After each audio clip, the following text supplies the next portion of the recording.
for having me back here again. So we're hearing a few stories about Dr. Wentz, and I thought I'd share one. It reminded me one that probably nobody has ever heard. It's not that funny, but it's kind of unique.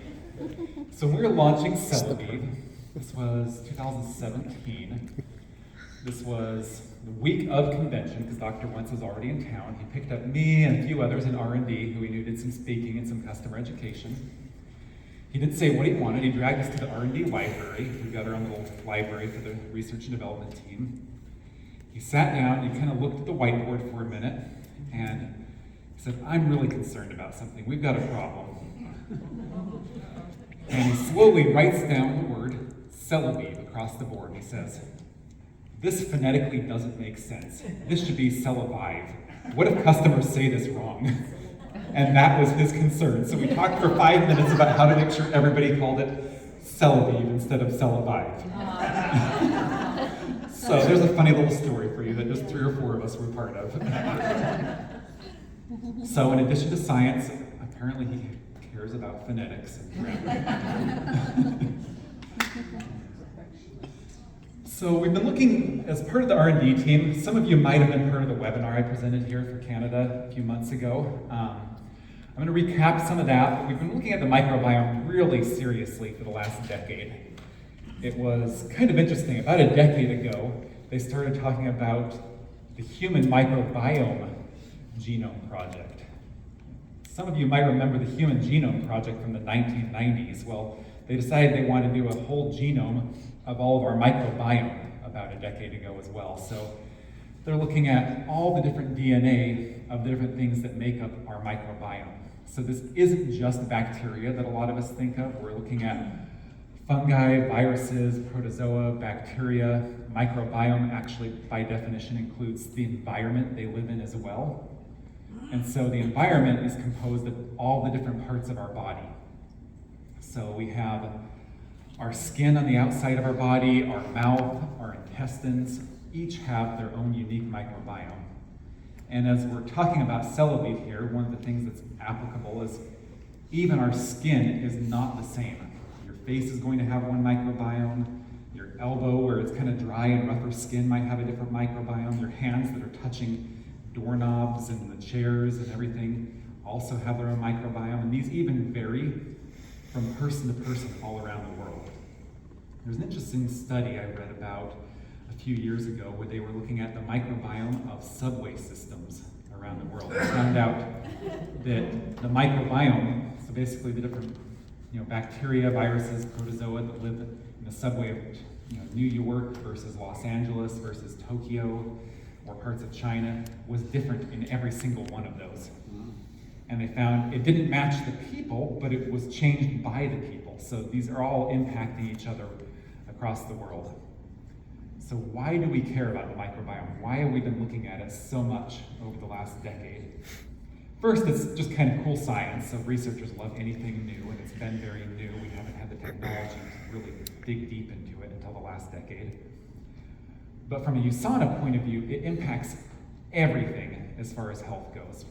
We've spent so many years at Usana, 30 plus years, looking at vitamins, minerals, antioxidants, but we've learned that even the way you metabolize and the way you utilize the vitamins and minerals within your body are impacted by your microbiome. So this ends up impacting both your digestive health, your immune health, cardiovascular health, lung health. Your microbiome even actually makes certain nutrients and impacts certain nutrients within your body. So there are nutrients that we give you within the cell essentials, but there are certain ones that are actually required to be metabolized, absorbed, and made by your microbiome. So they're kind of working with each other throughout this process. So when you're talking about the microbiome, we break it down into 3 elements as far as what we can do to impact it. So you're looking at prebiotics, probiotics, and postbiotics. So that's where that Celavive postbiotic barrier bomb comes into play. And that's really what I'm going to be introducing to you today, is why we made that product and what's unique about that product. So why is it a postbiotic? Well, let's kind of go through and define each of these terms. So a prebiotic is a food for your microbiome. So for those bacteria or fungi, how do we feed those and make those grow more? So Usana has a great example of this. Do we know what that is? Fibergy.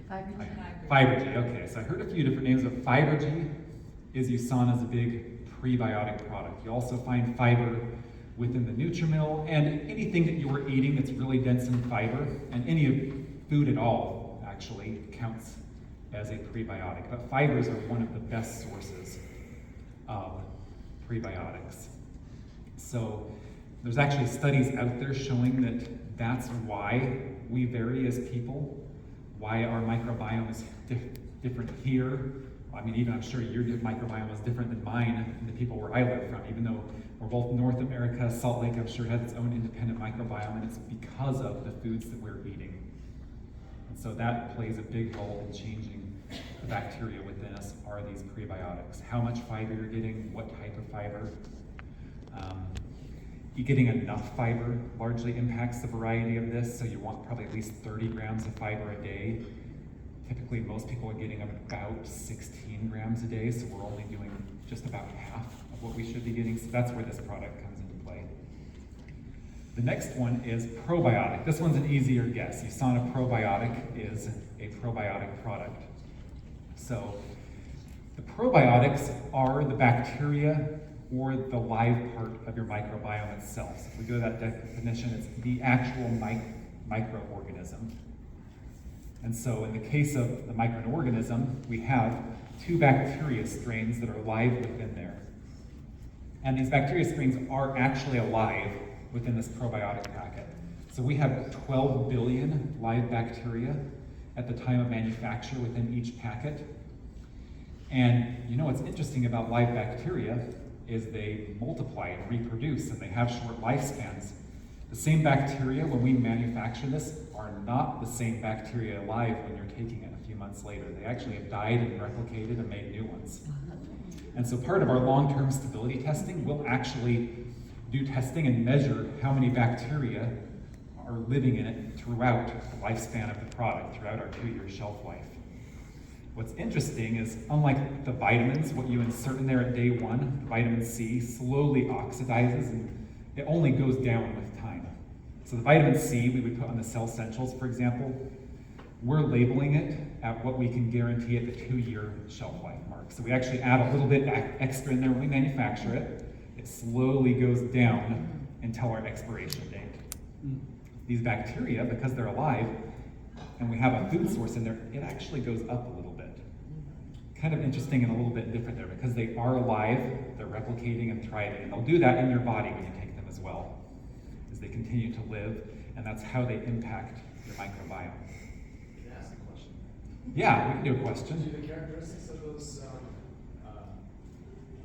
do they change at all as they replicate? They should not. I suppose because they're replicating, there could be mutations like what happened within bacteria, but the initial ones we make are set strains, they're synthesized that way, so there's very little change that would be meaningful within there. You could do a genome of it. I believe we've done some of that. Our supplier has done that with the initial testing on it, but I don't think there's any meaningful change ever happening there. And then finally, postbiotics. So postbiotics are newer to Usana, and what they are basically either the cellular components of these bacteria after they've died or metabolite byproducts of the bacteria. So they might be eating the food within you and then they discard the food, and it would basically be what they're discarding, for example. And that's sometimes what the benefit of the probiotics are. And so when you actually go in and dig deeper into what a probiotic is doing for you, you find it's not the presence of the bacteria, it's what they're creating. And so in some cases, we find out that what they're creating is really what we're wanting to give you. And so that's the case of the probiotic, or the postbiotic. So we're looking at, cellular walls, lipid structures, crude extracts, just kind of some of those things that they might be off-putting into your body or on your skin in the case of a skincare product. So we've had one that we released a few years ago. I want to say this was 2019. We have our toothpaste product, which actually has a postbiotic in there. And so this was our first example and our first step into postbiotic products and using those to support your microbiome at Usana. So now we'll start to dig a little bit deeper into what we're doing with the postbiotic barrier bomb. So when you look at the skin microbiome in particular, you find that on a typical person, each and every one of us have about 1,000 different type of bacteria or fungi or viruses on your skin at any given moment. And so you've got 1,000 different microbes on your body right now, at least, different varieties. And it ends up being trillions of actual total count, but 1,000 different varieties. And each one of those can play a different impact in how your skin behaves. And so some of us might have dry skin, some of us might have oily skin. Obviously those are our body, but how they got there is largely impacted, we found, by our microbiome, is determining how those happen. And what we put on our skin just impacts our microbiome. Just how what you eat impacts the microbiome within your body. Everything you're putting on your skin impacts the microbiome of your skin. And so we found that there's certain things that are really known to be a little bit harsher and can kill some of that microbiome. So we find that certain soaps can kill the microbiome. Even oral antibiotics start to impact the microbiome of your skin on the outside. Certain harsh skincare products obviously play a role, but also more gentle skincare products play a role as well. They all do. So each and every one of these things, as well as your overall environment, humid versus dry air, plays a role on your microbiome of your skin. And it'll rotate and change throughout the seasons as the air changes as well. So we've really designed this product from day one with all of that in mind. We're trying to keep a postbiotic barrier product that would moisturize your skin without drastically changing your existing microbiome. So that's one of the goals of this product, was to basically be microbiome friendly. We didn't want it to kill or have any significant impact on your existing bacteria on your skin. Why are we using postbiotic and not probiotic in this? So this goes back to toothpaste and the entire postbiotic realm. The reason we're using postbiotics is sometimes they're more beneficial, but more likely, we typically target a postbiotic when probiotics are not appropriate. So our probiotic packet, remember how I talked about they're live and they actually increase in count over time? Well, there's certain formulations, there's certain packaging where if you would put it in there, you wouldn't be able to keep it alive. The bacteria would die really quickly and they'd be gone in a matter of minutes, weeks, months. It kind of depends on the packaging that you're putting the product into. This was not appropriate product to use for probiotics. The bacteria wouldn't survive with this formulation, so we used a postbiotic instead. We wanted to offer those same microbiome health benefits. We found that we had to use a postbiotic instead of a probiotic, so that's why we went that pathway for this product. In this case, we're using a lactobacillus ferment. And so you've probably heard the term, if you've ever looked anything into probiotics, you've probably heard lactobacillus before, and there's lots of different types of lactobacillus. And in fact, we include one of the lactobacillus strains within our probiotic product. Well, this is using a lactobacillus arizonensis, is that what it is? Yeah, I don't know how to pronounce that, but arizonensis. The reason we picked this particular strain and the ferment from this, so basically we create the bacteria, we grow them, and then we find their fermented byproducts we take from this, is they've been shown in studies in particular to basically support really dry skin. And so that's the ultimate goal of this product, now that we're finally digging in deeper into the product. It is really meant to be something that supports extremely dry skin. And where I'm from in Utah, we typically have a drier weather there. I get a lot of dry skin around my face, sometimes around my lips. This has become my favorite product. I've had it, unlike you, I've had a chance to test this out for about a year now. And it's become my favorite of all the Cellulite products. So I use it after washing my face or anything like that, put it on my face, keeps my skin a lot more moisturized. We've heard some previous concerns, even with the Cellulite products. We have the set for oily skin and then the set for dry skin. And the one for dry skin that was supposed to be more moisturizing some people still said it wasn't rich enough to moisturize their skin all the way. So we released our oil product, and then we also have this product. So this is for the people who have really dry skin and are looking for something really extra moisturizing. You don't have to exclusively use it on your face. We've had people test it out like their elbows or knees that get drier who've really liked it. So that's the end goal of this lactobacillus ferment as well as the product as a whole. We have a handful of other key ingredients. One of the, I think, most important ones to point out here, although all of these are great, is actually the ceramides, which are new to our Celavive products and kind of a really cool ingredient. You've noticed they're more popular over just the last few years. They kind of came out of nowhere, and suddenly in 2018, 2019, all the skincare companies out there started including ceramides in their products, and we have 5 essential ceramides now in this product. So what are ceramides? Well, our skin has, at the base layer, we have the live skin, and it actually pushes and grows outward from our body. And our skin is made up of all these dead cells kind of stack and glue on top of each other. And so we have this several layers of dead skin is what actually makes up the outside layer that you were seeing on your body. And these dead cells are stuck together by ceramides.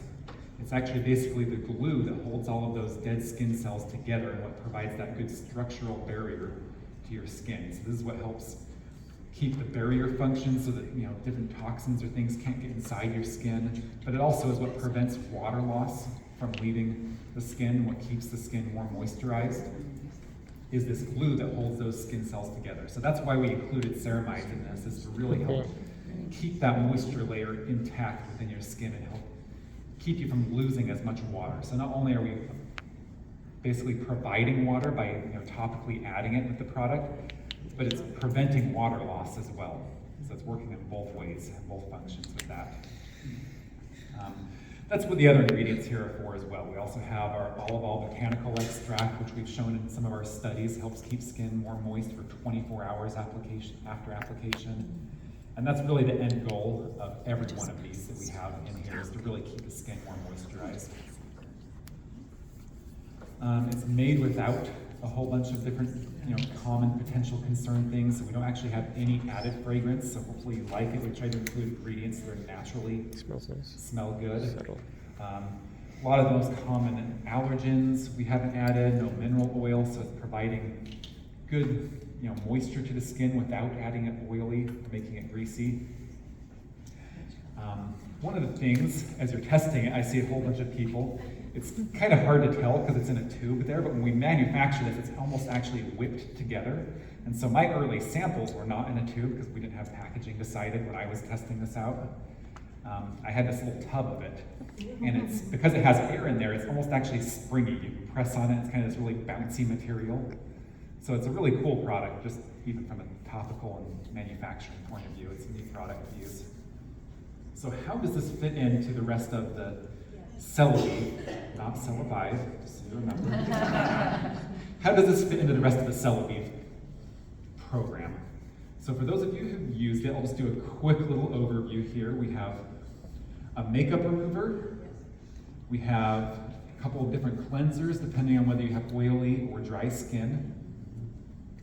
We have a toner, so you kind of see me going through the steps here. So step 1 is cleanse, step 2 is tone. We've got step 3 is enhance, which is our vitalizing serum. You got a sample of that inside the blender bottle, our hydrating eye essence. And then step 4 is the hydration. So we have a couple of SPF, sunscreen-based hydration products. We have our nighttime hydration products. And that's the same category this fits in here. So you can do this in combination with the sunscreen products, or in the case of the night products, you can both combine it, or you could do it as a replacement for those.